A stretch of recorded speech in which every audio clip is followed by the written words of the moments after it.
पंजाब कांग्रेस बगावत के सुर चरणजीत चन्नी के घर वड्डी बैठक जारी। ट्रिप राजिंदर बाजवा, ओपी सोनी ते आशू सने कई सीनियर लीडर्स मौजूद। चन्नी घर पहुंचे कई साबका विधायकों ने दिखाए बागी सुर, बोले वड़िंग की प्रधानगी नहीं मंजूर, जे चन्नी नूं बनाया प्रधान तां नहीं आवेगी कांग्रेस की सरकार। कांग्रेस बगावत की आहट नूं लेके सुखजिंदर रंधावा का बयान, कहा नाराजगी बारे चन्नी जां वड़िंग दस सकते मेरे नालों ज्यादा, इनियां मीटिंगां तो बाद भी नहीं आनी चाहिए सी ये नौबत। सलमान खान के घर फायरिंग मामले अनमोल बिश्नोई ने कोर्ट च दित्ती सरेंडर की अर्जी। मुंबई की विशेष अदालत मकोका कोर्ट च अर्जी दायर। फिलहाल दिल्ली की तिहाड़ जेल विच बंद है अनमोल बिश्नोई। संगरूर दे लहरागागा च दर्दनाक हादसा, कार की टक्कर दे नाल नहर च डिगे 10 साला एकम की मौत। 18 घंटे बाद लाश हुई बरामद। 3 भैणां दा इकलौता भरा सी एकम। इस न्यूज हेडलाइंस के प्रायोजक पतंजलि गाय का घी, माँ का भरोसा, प्यार से परोसा।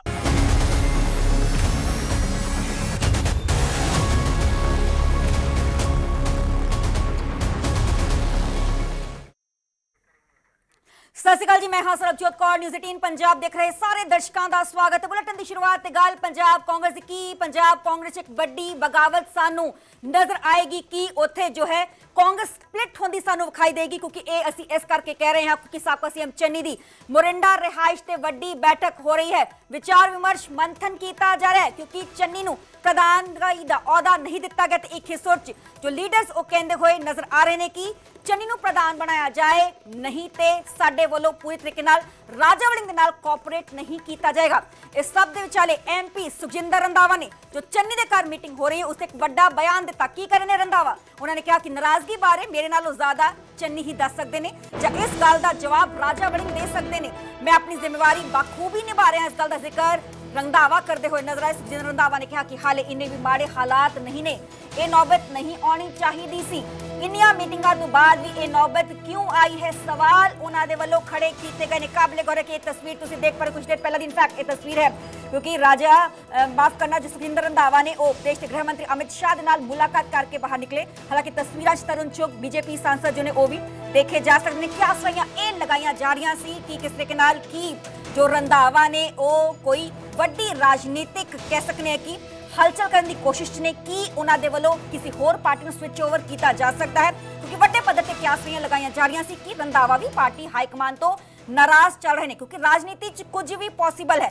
पर इन्हां सारी क्यासरियां ते स्पैकुलेशंस ते फुल स्टॉप खुद सुखजिंदर रंधावा दे वालों लगा दिता गया। उन्होंने इस गल का जिक्र किया कि मैं अपने इलाके दे बॉर्डर इलाके दे मसले ते देश के गृह मंत्री अमित शाह दे नाल गलबात करन आया सी। इस दौरान जो सांसद ने तरुण चुग वो भी उन्होंने नाल विखाई दिते। पर दूसरे पासे जो उन्होंने सवाल पूछा गया कि साबका सीएम चन्नी दे घर एक वड्डी बैठक हो रही है, उत्थे 50 के करीब हल्का इंचार्ज पहुंचे हुए ने, साबका जो ने विधायक पहुंचे हुए ने, मौजूदा विधायक पहुंचे हुए ने, वड्डे वड्डे ताकड़ आगू उत्थे पहुंचे हुए ने। तो उन्होंने इस गल का जिक्र किया कि नाराजगी बारे मेरे नालों ज्यादा चन्नी साहब ही दस सकते हैं, या इस गल का जवाब राजा वड़िंग दे सकते हैं। मैं अपनी जिम्मेवारी बखूबी निभा रहा हाँ, हाले इन्हें माड़े दिन भी नहीं आए ने, हालात नहीं आए ने, ये नौबत नहीं आनी चाहिए सी। सुनते हैं कि सुखजिंदर रंधावा दे वालों की कुछ कहा। मैंने प्राइम मिनिस्टर साहब को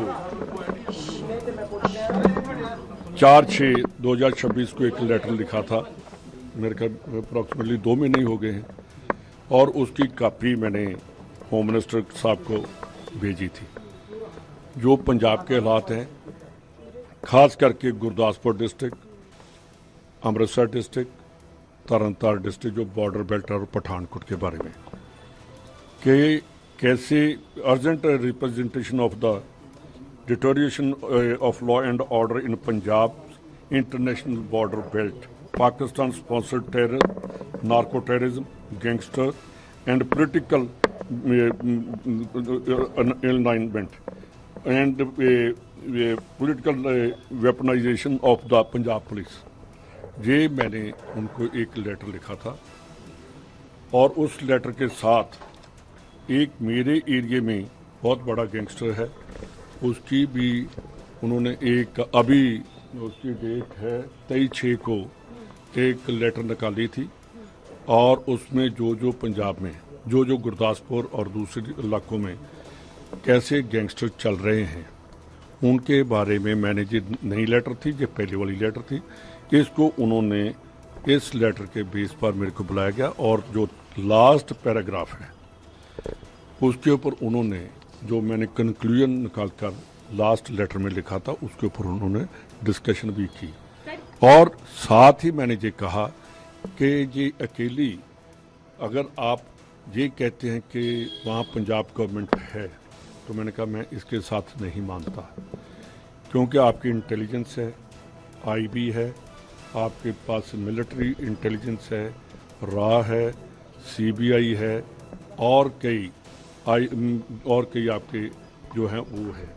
तो इन बातों के ऊपर मैंने कहा कि आज पंजाब पूरा एक्सटॉर्शन और उन्होंने एग्री भी किया कि एक्सटॉर्शन है, धमकी है, जेल में से 24/7 मोबाइल चल रहे हैं, उनको नंबर दे दिए गए कि इन नंबर के ऊपर किसी टाइम भी रात में सुबह 5 बजे से लेकर रात 4 बजे तक आज का 3 तारीख को मेरे को 11:30 बजे मेरे ऑफिस में आकर मिल गए। ये मैं उनको लेटर उनके पास पड़ी थी। इसी लेटर के ऊपर 3-4 जो बिंदु थे उनके ऊपर उन्होंने बड़ी विस्तारपूर्वक डिस्कशन की और साथ ही मैंने कहा कि देश जो है उसके अगेंस्ट पाकिस्तान प्रॉक्सी ने डायरेक्ट लड़ाई लड़ रहा है कि जिस तरीके से वहाँ से वेपन आ रहे हैं, AK-47 आ रही हैं, पिस्टल्स आ रहे हैं, हैंड ग्रेनेड आ रहे हैं, इनको अकेला पंजाब गवर्नमेंट जो बिल्कुल ही नाअहल है, इनकॉम्पिटेंट है, जो उनके ऑफिसर मिले हुए हैं, जैसे टेररिज्म के टाइम पंजाब में दोनों फोर्सेस ने, पंजाब पुलिस और सेंट्रल फोर्सेस ने मिलकर काम किया था, वही टाइम अब आ गया कि दोनों फोर्सेस मिलकर पंजाब में जो गैंगस्टरिज्म को ख़त्म करें और जो काले दिन थे जो पुराने क्या क्या निकल के आ रहा है। जितना रोज सामने जितनी बातें सामने आ रही हैं उससे और ज़्यादा लोगों की आस्था को ठेस पहुंच रही है। और ये चोरी अभी शुरू नहीं हुई, ये 2021 से शुरू हुई जब वहाँ पे बहुत ज़बरदस्त ज़मीनों का घोटाला हुआ। मंदिर निर्माण के लिए पूरे देश से करोड़ों करोड़ों अरबों रुपए इकट्ठे किए इन लोगों ने,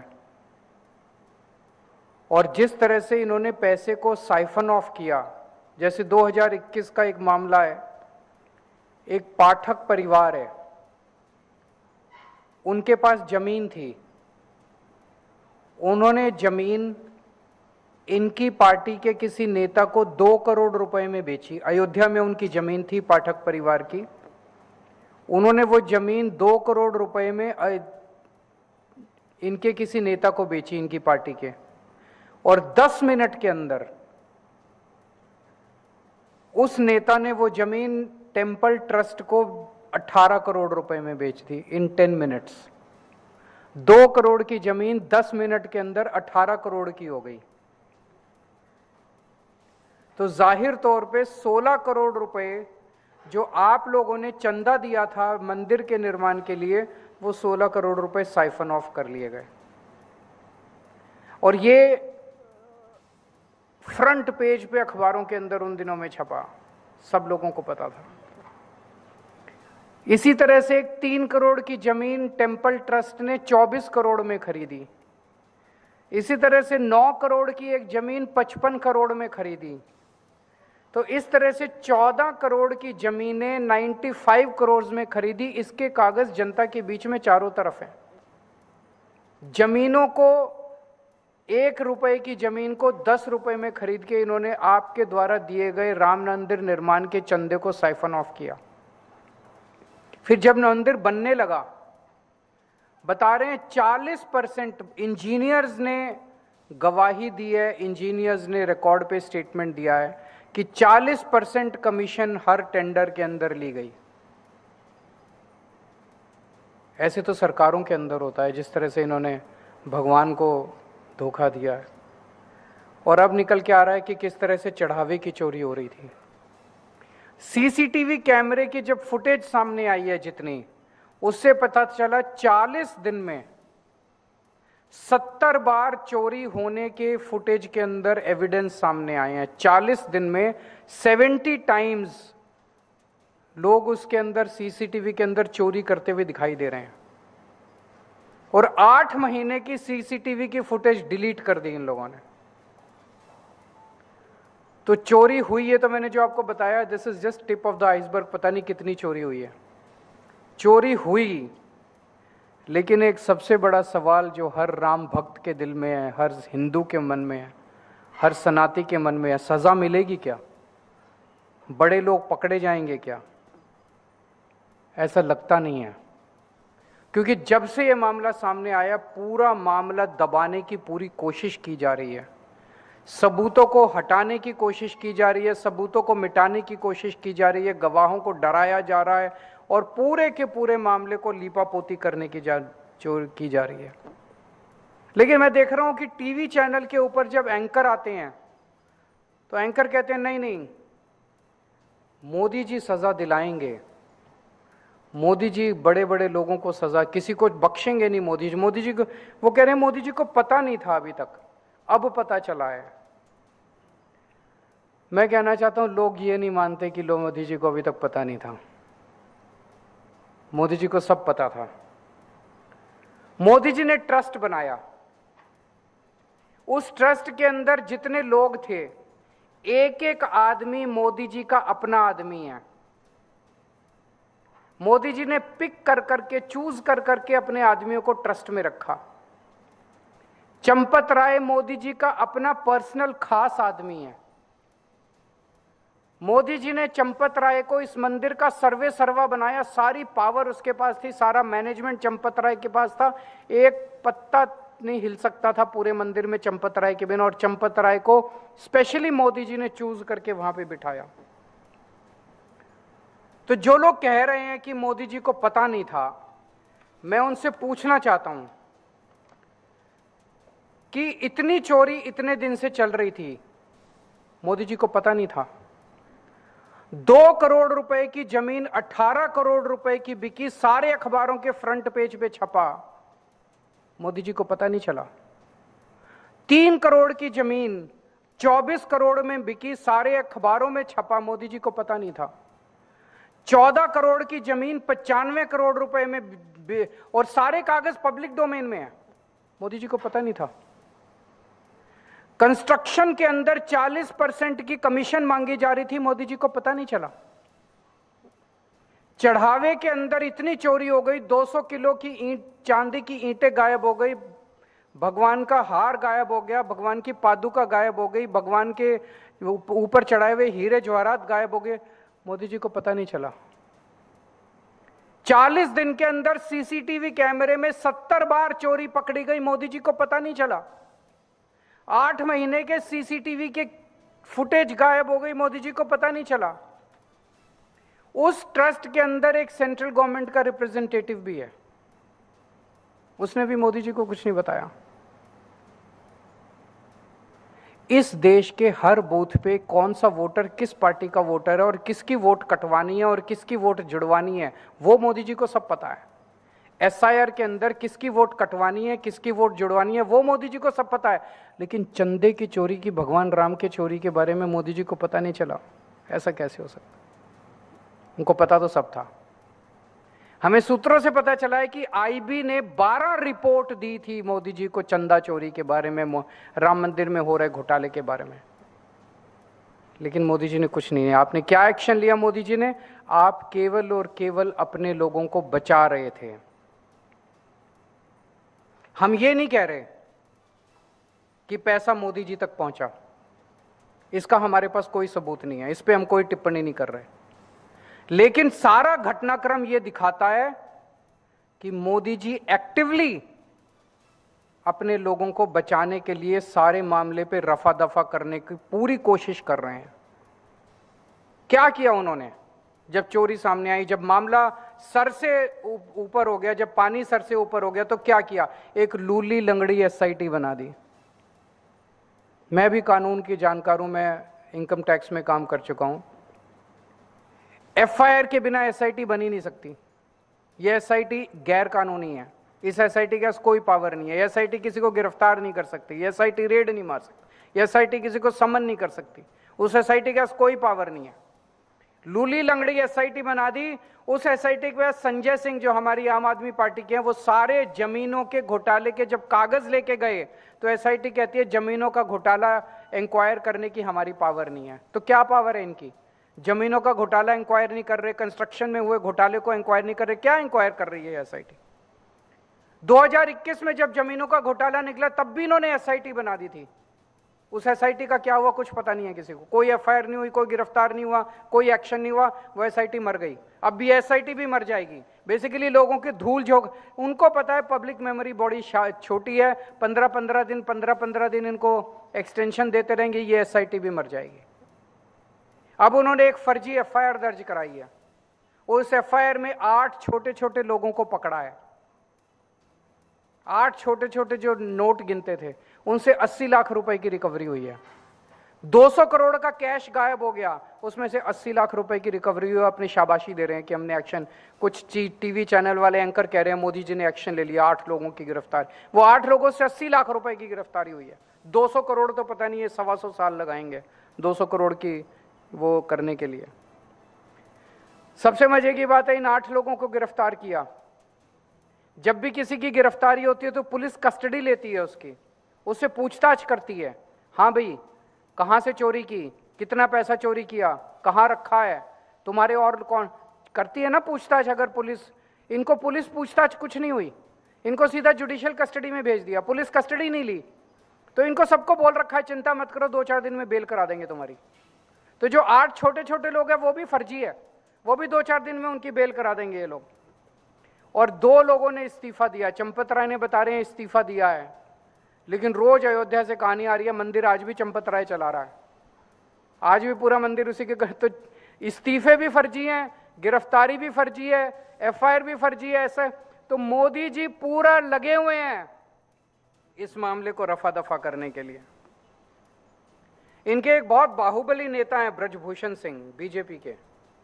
अभी ब्रजभूषण सिंह का स्टेटमेंट आया है कि मैं कुछ बोलूंगा नहीं, अगर मैंने बोला तो इसमें बहुत बड़े बड़े लोग शामिल हैं, मेरे ऊपर आंच आ सकती है। ब्रजभूषण सिंह भी डरा हुआ है कि इतने बड़े बड़े लोग, और पकड़े कौन गए? 8 छोटे छोटे लोग। अभी बाबा बागेश्वर धाम का स्टेटमेंट आया है। उन्होंने कहा अगर पर्ची निकाल के मैंने असली नाम उजागर कर दिए तो मेरे को ये निपटा देंगे, मेरे को छोड़ेंगे नहीं। तो इतने बड़े बड़े लोग अगर इसमें शामिल हैं तो उनका नाम क्यों नहीं, उनको पकड़ा क्यों नहीं जा रहा, उनके खिलाफ एफआईआर क्यों नहीं हो रहे, वो गिरफ्तार क्यों नहीं हो रहे, उनके खिलाफ एक्शन क्यों नहीं हो रहा, उनके खिलाफ सीबीआई ईडी क्यों नहीं हो रही? तो आज पूरा देश जानना चाहता है प्रधानमंत्री जी वो कौन बड़े लोग हैं जिनको आप बचा रहे हैं और उनको आप क्यों बचा रहे हैं, ये पूरा देश जानना चाहता है। इन लोगों की भगवान में कोई आस्था नहीं है, ये भगवान को नहीं मानते, इन्हें भगवान से कोई आशीर्वाद नहीं चाहिए। ये राम को भगवान ही नहीं मानते। अगर ये राम को भगवान मानते तो ये चोरी नहीं करते, चढ़ावे की चोरी नहीं करते, क्योंकि इनके मन में डर होता कि राम भगवान है, अगर हम चोरी करेंगे तो पाप लगेगा, हमारा भविष्य खराब हो जाएगा। इनको डर लगता ना, इन्हें कोई डर नहीं है। ये तो राम को पत्थर की मूर्ति मानते हैं और खूब जम के। इनको भगवान राम की जरूरत, राम के नाम की जरूरत केवल और केवल वोट लेने के लिए और पैसे के लिए इनको जरूरत है। आपको जान के ताज्जुब होगा, अमित शाह जी आज तक राम मंदिर में भगवान राम के दर्शन करने नहीं गए। 2.5 साल हो गए मंदिर बने हुए, अभी तक अमित शाह एक बार भी दर्शन करने नहीं गए भगवान राम का, जबकि पिछले 2.5 साल में वो 42 बार भगवान राम का और राम मंदिर का जिक्र कर चुके हैं अपने भाषणों के अंदर और अपने इंटरव्यूज के अंदर। तो वोट तो मांग रहे हैं राम के नाम पे, लेकिन राम का दर्शन करने का टाइम नहीं है इन लोगों के पास। तो आज पूरे देश में करोड़ों करोड़ों लोगों के भावना आहत हुई है और ये कुछ नहीं करने वाले। आपको आवाज़ उठानी पड़ेगी, हर सनातनी को, हर हिंदू को आवाज़ उठानी पड़ेगी। और मैं तो भगवान राम से प्रार्थना कर सकता हूँ कि इन पापियों को छोड़ना मत, कठोर से कठोर सजा दे रहा इनको। अगर आपके कोई 1-2 प्रश्न है तो।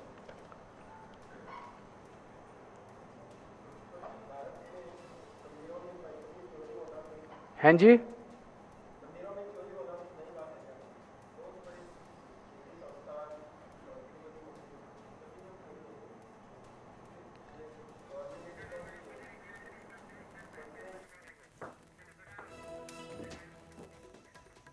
ਤੇ ਹੁਣ ਮੁੜ ਤੋਂ ਜ਼ਿਕਰ ਕਰਾਂਗੇ ਪੰਜਾਬ ਕਾਂਗਰਸ ਦਾ, ਕਿਉਂਕਿ ਕਾਂਗਰਸ ਦੇ ਅੰਦਰੂਨੀ ਘਮਸਾਨ ਤੇ ਸੁਖਜਿੰਦਰ ਰੰਧਾਵਾ ਦਾ ਇੱਕ ਵੱਡਾ ਬਿਆਨ ਸਾਹਮਣੇ ਆਇਆ ਹੈ। ਇੰਨੀਆਂ ਬੈਠਕਾਂ ਤੋਂ ਬਾਅਦ ਵੀ ਇਹ ਹਾਲਾਤ ਨੁਕਸਾਨ ਕਰਨਗੇ, ਇਸ ਗੱਲ ਦਾ ਜ਼ਿਕਰ ਸੁਖਜਿੰਦਰ ਰੰਧਾਵਾ ਕਰਦੇ ਹੋਏ ਨਜ਼ਰ ਆਏ। ਉਹਨਾਂ ਨੇ ਕਿਹਾ ਕਿ ਇਹ ਨੌਬਤ ਨਹੀਂ ਆਣੀ ਚਾਹੀਦੀ ਸੀ। ਨਾਰਾਜ਼ਗੀ ਦੀ ਵਜ੍ਹਾ ਵੜਿੰਗ ਤੇ ਚੰਨੀ ਹੀ ਦੱਸ ਸਕਦੇ ਨੇ, ਇਹ ਵੀ ਉਹਨਾਂ ਦੇ ਵੱਲੋਂ ਜਵਾਬ ਦਿੱਤਾ ਗਿਆ। ਮੈਂ ਆਪਣੀ ਜ਼ਿੰਮੇਵਾਰੀ ਬਾਖੂਬੀ ਨਿਭਾ ਰਿਹਾ ਹਾਂ। ਦੱਸ ਕੇ ਸੁਖਜਿੰਦਰ ਰੰਧਾਵਾ ਦੇ ਵੱਲੋਂ ਮੁਲਾਕਾਤ ਕੀਤੀ ਗਈ ਸੀ। ਇਹ ਤਸਵੀਰ ਤੁਸੀਂ ਦੇਖ ਪਾ ਰਹੇ ਹੋ। ਦੇਸ਼ ਦੇ ਗ੍ਰਹਿ ਮੰਤਰੀ ਅਮਿਤ ਸ਼ਾਹ ਦੇ ਕੋਲ ਪਹੁੰਚੇ ਸੀ, ਆਪਣੇ ਇਲਾਕੇ ਦੀ ਗੱਲਬਾਤ ਉਹਨਾਂ ਦੇ ਵੱਲੋਂ ਕੀਤੀ ਗਈ। ਜੋ ਵੀ ਸਮੱਸਿਆਵਾਂ ਦਰਪੇਸ਼ ਆ ਰਹੀਆਂ ਨੇ ਉਸ ਨੂੰ ਲੈ ਕੇ ਫਿਲਹਾਲ ਚਰਚਾ ਕੀਤੀ ਗਈ ਸੀ, ਪਰ ਕਿਆਸ ਰਹੀਆਂ ਇਹ ਵੀ ਲਗਾਈਆਂ ਜਾ ਰਹੀਆਂ ਸੀ ਕਿ ਸੁਖਜਿੰਦਰ ਰੰਧਾਵਾ ਵੀ ਨਾਰਾਜ਼ ਚੱਲ ਰਹੇ ਨੇ ਤੇ ਨਾਰਾਜ਼ਗੀ ਦੇ ਵਿਚਾਲੇ ਜੇ ਦੇਸ਼ ਦੇ ਗ੍ਰਹਿ ਮੰਤਰੀ ਅਮਿਤ ਸ਼ਾਹ ਦੇ ਨਾਲ ਮਿਲਦੇ ਨੇ ਤੇ ਵੱਡੇ ਪੱਧਰ ਤੇ ਸਵਾਲ ਤੇ ਉੱਠਨੇ ਜ਼ਾਹਰ ਜੀ ਹੀ ਗੱਲ ਹੈ। ਪਰ ਇਹਨਾਂ ਸਾਰੀ ਕਿਆਸ ਰਹੀਆਂ ਤੇ ਫੁੱਲ ਸਟਾਪ ਖੁਦ ਸੁਖਜਿੰਦਰ ਰੰਧਾਵਾ ਦੇ ਵੱਲੋਂ ਲਗਾਇਆ ਗਿਆ। ਉਹਨਾਂ ਨੇ ਇਸ ਗੱਲ ਦਾ ਜ਼ਿਕਰ ਕੀਤਾ ਕਿ ਸਾਬਕਾ ਸੀਐਮ ਚੰਨੀ ਹੀ ਦੱਸ ਸਕਦੇ ਨੇ ਕਿ ਇਹ ਨੌਬਤ ਕਿਉਂ ਆਈ ਹੈ।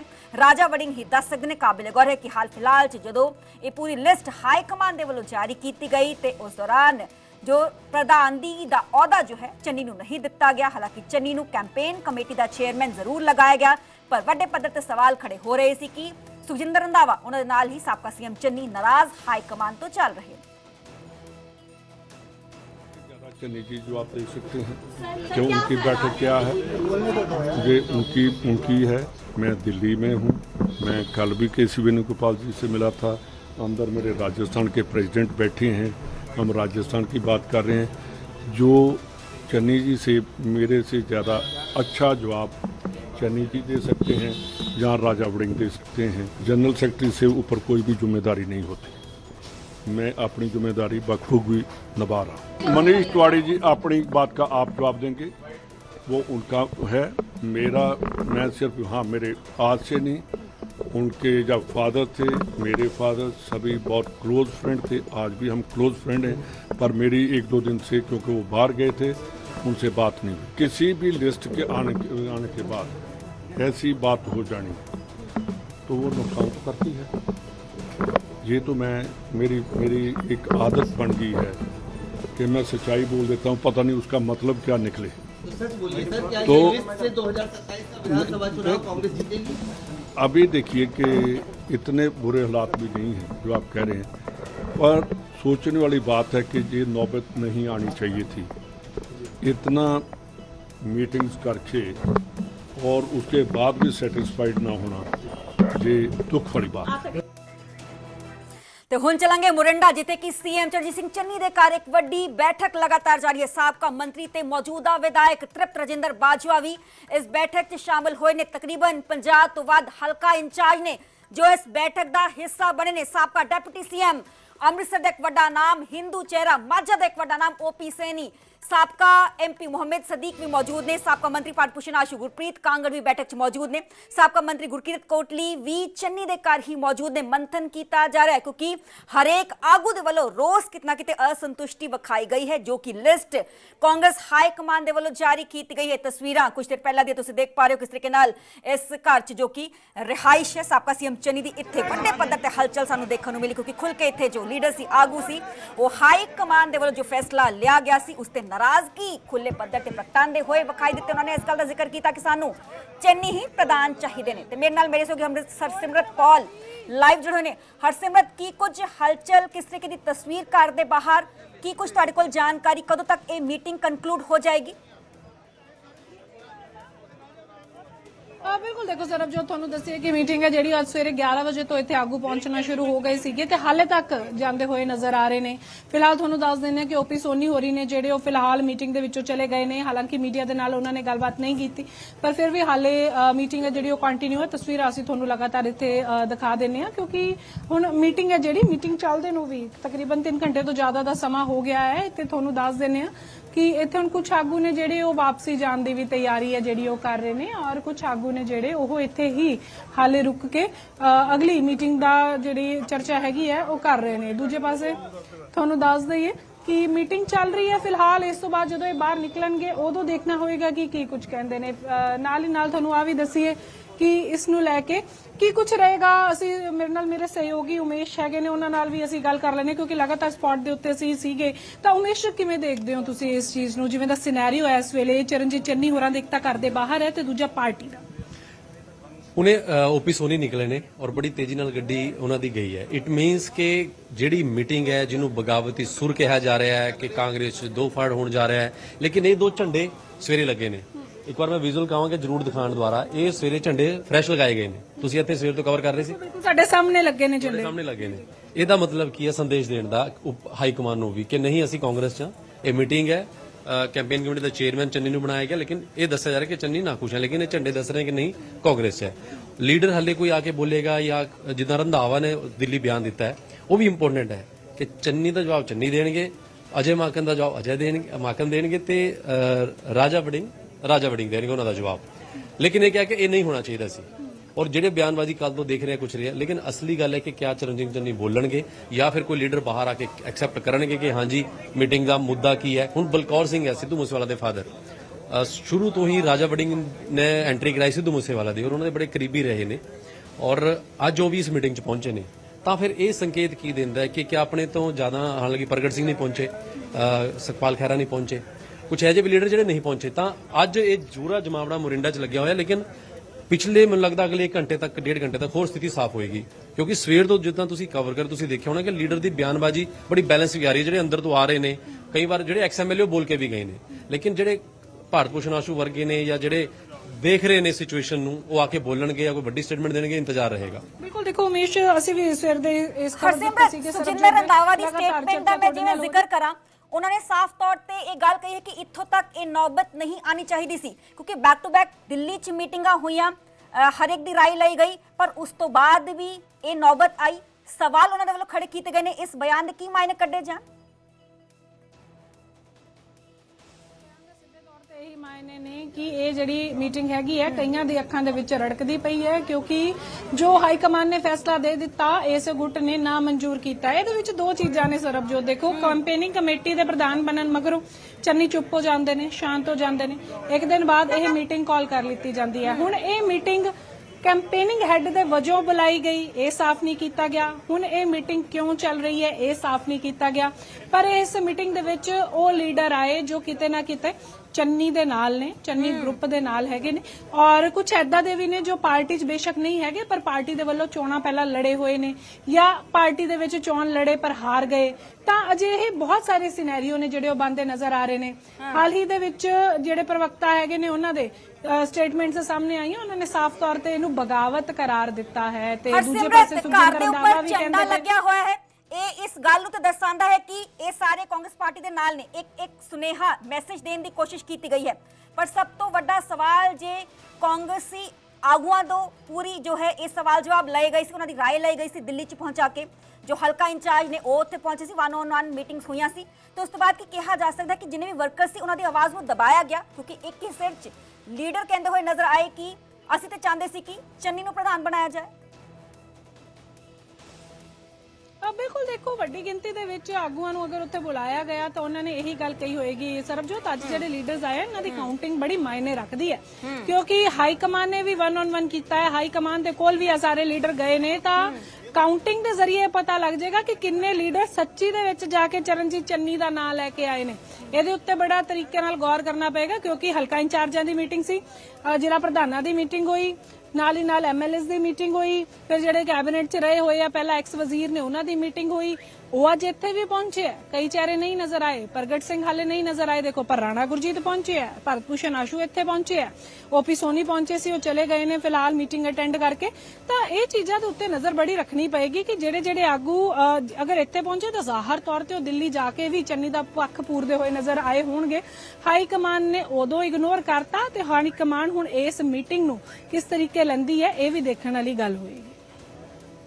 तौर पे मैसेज देने की कोशिश की गई है, हम किसी से कम नहीं है, क्योंकि विरोधी कह रहे थे कि दिल के अरमा आंसू में बह गए। बिल्कुल बिल्कुल देखो बिल्कुल आ कोशिश की गई है कि कांग्रेस है जेड़ी ओदे विच चन्नी ग्रुप है जेड़ा किसी नालों घट नहीं हैगा। चन्नी ने जेड़े ओह जरूर अगे कहंदे ने कि ਉਹਨਾਂ ਨੂੰ ਵੱਡਾ ਅਹੁਦਾ ਮਿਲਣਾ ਚਾਹੀਦਾ ਸੀ। ਕਈ ਜਿਹੜੇ ਨੇ ਉਹ ਆਪ ਹੀ ਕੋਸ਼ਿਸ਼ ਕਰ ਰਹੇ ਸੀਗੇ ਕਿ ਉਹਨਾਂ ਨੂੰ ਜਿਹੜਾ ਥੋੜਾ ਹੋਰ ਸਮਾਂ ਮਿਲ ਜਾਂਦਾ ਜਾਂ ਥੋੜਾ ਹੋਰ ਜਿਹੜਾ ਕੋਈ ਹੋਰ ਡੈਜ਼ਿਗਨੇਸ਼ਨ ਮਿਲ ਪਾਂਦੀ। ਪਰ ਇੱਕ ਚੀਜ਼ ਤੁਸੀਂ ਹੋਰ ਦੇਖੋ ਯਾਰ, ਇਹਦੇ ਚ ਇਦਾਂ ਹੈਗਾ ਹੈ ਕਿ ਚੰਨੀ ਨੇ ਜਿਹੜੇ ਉਹਨਾਂ ਨੂੰ ਕੈਂਪੇਨਿੰਗ ਕਮੇਟੀ ਦਾ ਹੈਡ ਲਗਾਇਆ ਗਿਆ। ਕੈਂਪੇਨਿੰਗ ਕਮੇਟੀ ਦਾ ਮਤਲਬ ਇਹ ਹੈਗਾ ਹੈ ਕਿ ਇੱਕ ਮੇਨ ਅਹੁਦੇਦਾਰੀ ਹੈ ਜਿਹੜੀ ਉਹ ਰਹੇਗੀ, ਪਾਰਟੀ ਕਿਸ ਤਰੀਕੇ ਕੰਮ ਕਰੇਗੀ, 2027 ਦੇ ਲਈ ਕਿਹੜੀ ਕੈਂਪੇਨਿੰਗ ਰਹੇਗੀ। ਜ਼ਿਕਰ ਕਰ ਰਹੇ ਕਿ he is not satisfied, they are not satisfied, ਜੋ ਉਹਨਾਂ ਦਾ ਕੱਦ ਹੈ ਉਸ ਦੇ ਹਿਸਾਬ ਨਾਲ ਅਹੁਦਾ ਨਹੀਂ ਦਿੱਤਾ ਗਿਆ। ਦੇਖੋ ਉਹ ਚੀਜ਼ ਤਾਂ ਕਹਿ ਹੀ ਰਹੇ ਨੇ, ਇਹ ਖੁਦ ਚੰਨੀ ਵੀ ਸ਼ਾਇਦ ਮੰਨਦੇ ਨਜ਼ਰ ਆ ਰਹੇ ਨੇ, ਤਾਂ ਹੀ ਅੱਜ ਮੀਟਿੰਗ ਹੋ ਰਹੀ ਹੈ। ਨਹੀਂ ਤਾਂ ਇਹ ਮੀਟਿੰਗਾਂ ਨੇ ਜਿਹੜੀਆਂ ਉਹ 2027 ਦੇ ਲਈ ਕਾਲ ਹੁੰਦੀਆਂ ਔਰ ਸਾਰਿਆਂ ਦੇ ਲਈ ਇੱਥੇ ਦਰਵਾਜ਼ੇ ਖੁੱਲੇ ਹੁੰਦੇ। ਪਰ ਤੁਹਾਨੂੰ ਦੱਸ ਦਈਏ ਕੈਂਪੇਨਿੰਗ ਕਮੇਟੀ ਦੇ ਜਿਹੜੇ ਪ੍ਰੈਜ਼ੀਡੈਂਟ ਹੈਗੇ ਨੇ ਜਾਂ ਪ੍ਰਧਾਨ ਹੈਗੇ ਨੇ, ਹੋਰ ਕਈ ਵੱਡੇ ਲੀਡਰ ਰਹੇ ਨੇ ਜੋ ਬਾਅਦ ਦੇ ਵਿੱਚ ਮੁੱਖ ਮੰਤਰੀ ਤੱਕ ਬਣੇ ਨੇ। ਤਾਂ ਇਸ ਤੋਂ ਕੋਈ ਗੁਰੇਜ਼ ਨਹੀਂ ਕੀਤਾ ਜਾ ਸਕਦਾ। ਪਰ ਚੰਨੀ ਨੇ ਇਸ ਨੂੰ ਆਪਣੇ ਤੋਹੀਨ ਮੰਨਿਆ ਕਿਉਂਕਿ ਚੰਨੀ ਹਾਲੇ ਸ਼ਾਂਤ ਨੇ। ਕੀ ਇਹਦਾ ਰਵੱਈਆ ਰਹੂਗਾ, ਕੀ ਇਹਦੇ ਚ ਪੱਖ ਨਿਕਲ ਕੇ ਆਊਗਾ, ਹੁਣ ਰਣਨੀਤੀ ਕੀ ਬਣ ਰਹੀ ਹੈ, ਇਹਦੀ ਉਡੀਕ ਰਹੇਗੀ। ਲਗਾਤਾਰ ਸਾਡੇ ਨਾਲ ਤੁਸੀਂ ਬਨੇ ਰਹੋ, ਤਸਵੀਰਾਂ ਤੁਸੀਂ ਸਾਨੂੰ ਲਗਾਤਾਰ ਦਿਖਾਉਂਦੇ ਰਹੋ। ਹਰਸਿਮਰਤ ਬਹੁਤ ਬਹੁਤ ਸ਼ੁਕਰੀਆ ਸਾਰੀ ਜਾਣਕਾਰੀ ਦੇਣ ਦੇ ਲਈ। ਜਿਵੇਂ ਹੀ ਕੋਈ ਅਪਡੇਟ ਹੋਏਗਾ ਛੇਤੀ ਤੁਹਾਡਾ ਅਸੀਂ ਰੁਕ ਕਰਾਂਗੇ। ਤਸਵੀਰਾਂ ਬਹੁਤ ਕੁਝ ਬਿਆਨ ਕਰ ਰਹੀਆਂ ਨੇ ਕਿ ਕੋਈ ਵੱਡੀ ਬਗਾਵਤ ਇੱਥੇ ਹੋਣ ਜਾ ਰਹੀ ਹੈ ਕਿਉਂਕਿ ਸਾਬਕਾ ਜੋ ਡੈਪਟੀ ਚੀਫ ਮਿਨਿਸਟਰ ਨੇ ਸੁਖਜਿੰਦਰ ਰੰਧਾਵਾ, ਉਹਨੇ ਸਾਫ਼ ਤੌਰ ਤੇ ਇਸ ਗੱਲ ਦਾ ਜ਼ਿਕਰ ਕਰ ਦਿੱਤਾ ਕਿ ਇੱਥੋਂ ਤੱਕ ਨੌਬਤ ਨਹੀਂ ਆਣੀ ਚਾਹੀਦੀ ਸੀ। ਪਰ ਵਿਰੋਧੀ ਲਗਾਤਾਰ ਹਮਲਾਵਰ ਨੇ। ਵਿਰੋਧੀਆਂ ਦੇ ਵੱਲੋਂ ਵੀ ਕਾਂਗਰਸ ਪਾਰਟੀ ਤੇ ਤਿੱਖੇ ਤੰਜ ਕੱਸੇ ਜਾ ਰਹੇ ਨੇ ਕਿ ਪਹਿਲਾਂ 2 ਧੜਿਆਂ 'ਚ ਵੰਡੀ ਹੋਈ ਸੀ ਕਾਂਗਰਸ ਤੇ ਹੁਣ 19 ਤੋਂ 20 ਧੜਿਆਂ 'ਚ ਕਾਂਗਰਸ ਪਾਰਟੀ ਵੱਧ ਚੁੱਕੀ ਹੈ ਕਿਉਂਕਿ ਵੱਡੇ ਪੱਧਰ ਤੇ ਇੱਕ ਵੱਡਾ ਧੜਾ ਇਹ ਮੰਗ ਕਰ ਰਿਹਾ ਕਿ ਸਾਬਕਾ ਸੀਐਮ ਚੰਨੀ ਨੂੰ ਹੀ ਪ੍ਰਧਾਨਗੀ ਦਾ ਅਹੁਦਾ ਦਿੱਤਾ ਜਾਣਾ ਚਾਹੀਦਾ ਸੀ।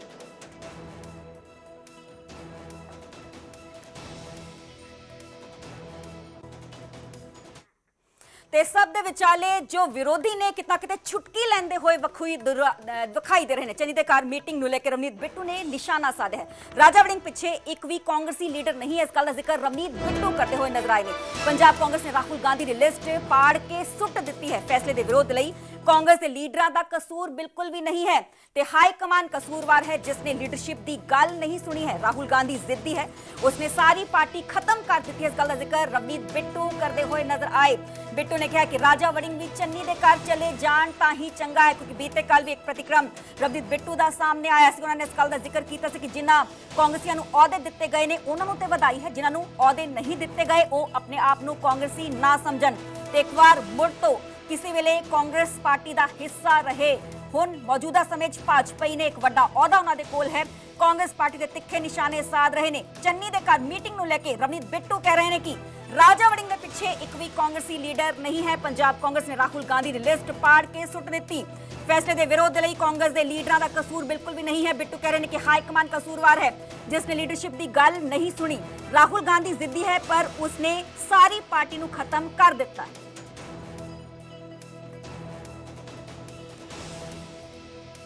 ਪੁਰਾਣੀ ਬਹੁਤ ਮਸ਼ਹੂਰ ਪਿਕਚਰ ਹੈ ਸ਼ੋਲੇ, ਕਿਉਂਕਿ ਉਹ 'ਚ ਪੰਜਾਬ ਦੇ ਇੱਕ ਹੀਰੋ ਧਰਮਿੰਦਰ ਵੀ ਸੀ ਤੇ ਉਹਦੇ ਵਿੱਚ ਅਸਰਾਨੀ ਜੀ ਕਹਿੰਦੇ ਆ ਨਾ ਵੀ ਭਾਈ ਜਦੋਂ ਜੇਲ੍ਹ 'ਚ ਹੁੰਦੇ ਵੀ ਬਾਕੀ ਖੱਬੇ ਚਲੇ ਜਾਓ, ਸੱਜੇ ਚਲੇ ਜਾਓ, ਬਾਕੀ ਮੇਰੇ ਪਿੱਛੇ ਆ ਜਾਓ। ਰਾਜਾ ਵੜਿੰਗ ਸਾਹਿਬ ਆ ਜੋ ਸੀਨ ਯਾਦ ਆਉਂਦਾ ਅਸਰਾਨੀ ਵਾਲਾ ਵੀ ਜਿਹੜਾ ਪ੍ਰਧਾਨ ਬਣਿਆ ਜਦੋਂ ਉਹਨੇ ਕਿਹਾ ਵੀ ਮੇਰੇ ਪਿੱਛੇ ਆ ਜਾਓ, ਪਿੱਛੇ ਕੋਈ ਇੱਕ ਵੀ ਪਾਰਟੀ ਦਾ ਕੋਈ ਵੀ ਲੀਡਰ ਕਾਰਜਕਰਤਾ ਕੋਈ ਇੱਕ ਵੀ ਨਹੀਂ ਰਿਹਾ। ਅੱਜ ਉਹ ਸੀਨ ਯਾਦ ਆਉਂਦਾ।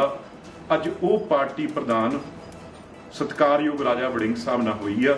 ਦੇਖੋ ਇਹ ਕਹਿੰਦੇ ਡਿਸਪਲਿਨ ਦੀ ਗੱਲ ਕਰਦੇ ਆ। ਅੱਜ ਰਾਹੁਲ ਗਾਂਧੀ ਦੀ ਲਿਸਟ 21-20 ਬੰਦਿਆਂ ਦੀ ਰਿਜੈਕਟ ਕਰਤੀ ਕਾਂਗਰਸ ਪਾਰਟੀ ਨੇ ਪਾੜ ਕੇ। ਜਿਵੇਂ ਇਹਨਾਂ ਨੇ ਮਨਮੋਹਨ ਸਿੰਘ ਦਾ ਬਿੱਲ ਸਿੱਟਿਆ ਸੀ ਨਾ, ਉਹ ਉਸ ਤਰੀਕੇ ਨਾਲ ਉਹ ਲਿਸਟ ਪਾੜ ਕੇ ਡਸਟਬਿਨ ਸਿੱਟਤੀ ਕਾਂਗਰਸ ਪਾਰਟੀ ਨੇ ਪੰਜਾਬ ਦੀ ਨੇ। ਇਹ ਸਥਿਤੀ ਅੱਜ ਅਸੀਂ ਤਾਂ ਚਲੋ ਕਿਸੇ ਦੇ ਵੀ ਸਾਡੀ ਉਹ ਆਦਤ ਨਹੀਂ ਵੀ ਕਿਸੇ ਦੁਸ਼ਮਣ ਦੇ ਵੀ ਕਰੇ ਜੇ ਕੋਈ ਗੱਲ ਹੋਈ ਹੋਵੇ ਉਹ 'ਚ ਖੁਸ਼ੀ ਨਹੀਂ ਮਨਾਉਣੀ ਚਾਹੀਦੀ। ਪਰ ਲੋਕਤੰਤਰ 'ਚ ਇਹ ਕਾਂਗਰਸ ਪਾਰਟੀ ਤੁਸੀਂ ਕਹਿੰਦੇ ਹੋ ਨਾ ਕਿਉਂ ਛੱਡੀ, ਅਸੀਂ ਪਾਰਟੀ ਦੇ ਵਿੱਚ ਰਹਿ ਕੇ ਕਦੇ ਵੀ ਹਾਈ ਕਮਾਂਡ ਦਾ ਵਿਰੋਧ ਨਹੀਂ ਕੀਤਾ, ਉਹਦੇ ਸਵਾਲ ਨਹੀਂ ਚੱਕੇ। ਜਦੋਂ ਗਏ ਪਾਰਟੀ ਛੱਡ ਕੇ ਚਲੇ ਗਏ, ਫਿਰ ਅਲੱਗ ਸਾਡੀ ਸੋਚ ਵਿਚਾਰਧਾਰਾ ਏ। ਪਰ ਅੱਜ ਪਾਰਟੀ ਦੱਸੇ ਕਾਂਗਰਸ ਪਾਰਟੀ ਜਿਹੜੇ ਲੀਡਰ ਬਹਿ ਕੇ ਰੋਜ਼ ਇੱਥੇ ਬੜੇ ਬੜੇ ਡਿਬੇਟ ਕਰਦੇ ਆ ਟੀਵੀ ਚੈਨਲਾਂ ਤੇ, ਅੱਜ ਮਾੜੀ ਮੋਟੀ ਦੱਸਣ ਆਪਣੀ ਪਾਰਟੀ ਦੇ ਬਾਰੇ ਕੀ ਖਿਆਲ ਆ। ਇੱਕ ਪਿਕਚਰ ਆ ਪੁਰਾਣੀ ਬਹੁਤ ਮਸ਼ਹੂਰ ਪਿਕਚਰ ਆ ਸ਼ੋਲੇ, ਕਿਉਂਕਿ ਉਹ 'ਚ ਪੰਜਾਬ ਦੇ ਇੱਕ ਹੀਰੋ ਧਰਮਿੰਦਰ ਵੀ ਸੀ ਤੇ ਉਹਦੇ ਵਿੱਚ ਅਸਰਾਨੀ ਜੀ ਕਹਿੰਦੇ ਆ ਨਾ ਵੀ ਭਾਈ ਜਦੋਂ ਜੇਲ੍ਹ 'ਚ ਹੁੰਦੇ ਵੀ ਬਾਕੀ ਖੱਬੇ ਚਲੇ ਜਾਓ ਸੱਜੇ ਚਲੇ ਜਾਓ ਬਾਕੀ ਮੇਰੇ ਪਿੱਛੇ ਆ ਜਾਓ। ਰਾਜਾ ਵੜਿੰਗ ਸਾਹਿਬ ਅੱਜ ਉਹ ਸੀਨ ਯਾਦ ਆਉਂਦਾ ਅਸਰਾਨੀ ਵਾਲਾ ਵੀ ਜਿਹੜਾ ਪ੍ਰਧਾਨ ਬਣਿਆ ਜਦੋਂ ਉਹਨੇ ਕਿਹਾ ਵੀ ਮੇਰੇ ਪਿੱਛੇ ਆ ਜਾਓ, ਪਿੱਛੇ ਕੋਈ ਇੱਕ ਵੀ ਪਾਰਟੀ ਦਾ ਕੋਈ ਵੀ ਲੀਡਰ ਕਾਰਜਕਰਤਾ ਕੋਈ ਇੱਕ ਵੀ ਨਹੀਂ ਰਿਹਾ। ਅੱਜ ਉਹ ਸੀਨ ਯਾਦ ਆਉਂਦਾ। ਅੱਜ ਉਹ ਪਾਰਟੀ ਪ੍ਰਧਾਨ ਸਤਿਕਾਰਯੋਗ ਰਾਜਾ ਵੜਿੰਗ ਸਾਹਿਬ ਨਾਲ ਹੋਈ ਆ। ਦੇਖੋ ਇਹ ਕਹਿੰਦੇ ਡਿਸਪਲਿਨ ਦੀ ਗੱਲ ਕਰਦੇ ਆ। ਅੱਜ ਰਾਹੁਲ ਗਾਂਧੀ ਦੀ ਲਿਸਟ 21-20 ਬੰਦਿਆਂ ਦੀ ਰਿਜੈਕਟ ਕਰਤੀ ਕਾਂਗਰਸ ਪਾਰਟੀ ਨੇ ਪਾੜ ਕੇ, ਜਿਵੇਂ ਇਹਨਾਂ ਨੇ ਮਨਮੋਹਨ ਸਿੰਘ ਦਾ ਬਿੱਲ ਸਿੱਟਿਆ ਸੀ ਨਾ, ਉਹ ਉਸ ਤਰੀਕੇ ਨਾਲ ਉਹ ਲਿਸਟ ਪਾੜ ਕੇ ਡਸਟਬਿਨ ਸਿੱਟਤੀ ਕਾਂਗਰਸ ਪਾਰਟੀ ਨੇ ਪੰਜਾਬ ਦੀ ਨੇ। ਇਹ ਸਥਿਤੀ ਅੱਜ ਅਸੀਂ ਤਾਂ ਚਲੋ ਕਿਸੇ ਦੇ ਵੀ ਸਾਡੀ ਉਹ ਆਦਤ ਨਹੀਂ ਵੀ ਕਿਸੇ ਦੁਸ਼ਮਣ ਦੇ ਵੀ ਘਰੇ ਜੇ ਕੋਈ ਗੱਲ ਹੋਈ ਹੋਵੇ ਉਹ 'ਚ ਖੁਸ਼ੀ ਨਹੀਂ ਮਨਾਉਣੀ ਚਾਹੀਦੀ, ਪਰ ਲੋਕਤੰਤਰ 'ਚ ਇਹ ਕਾਂਗਰਸ ਪਾਰਟੀ ਤੁਸੀਂ ਕਹਿੰਦੇ ਹੋ ਨਾ ਕਿਉਂ ਛੱਡੀ। ਅਸੀਂ ਪਾਰਟੀ ਦੇ ਵਿੱਚ ਰਹਿ ਕੇ ਕਦੇ ਵੀ ਹਾਈ ਕਮਾਂਡ ਦਾ ਵਿਰੋਧ ਨਹੀਂ ਕੀਤਾ, ਉਹਦੇ ਸਵਾਲ ਨਹੀਂ ਚੱਕਿਆ। ਜਦੋਂ ਗਏ ਪਾਰਟੀ ਛੱਡ ਕੇ ਚਲੇ ਗਏ, ਫਿਰ ਅਲੱਗ ਸਾਡੀ ਸੋਚ ਵਿਚਾਰਧਾਰਾ ਏ। ਪਰ ਅੱਜ ਪਾਰਟੀ ਦੱਸੇ ਕਾਂਗਰਸ ਪਾਰਟੀ ਜਿਹੜੇ ਲੀਡਰ ਬਹਿ ਕੇ ਰੋਜ਼ ਇੱਥੇ ਬੜੇ ਬੜੇ ਡਿਬੇਟ ਕਰਦੇ ਆ ਟੀਵੀ ਚੈਨਲਾਂ ਤੇ, ਅੱਜ ਮਾੜੀ ਮੋਟੀ ਦੱਸਣ ਆਪਣੀ ਪਾਰਟੀ ਦੇ ਬਾਰੇ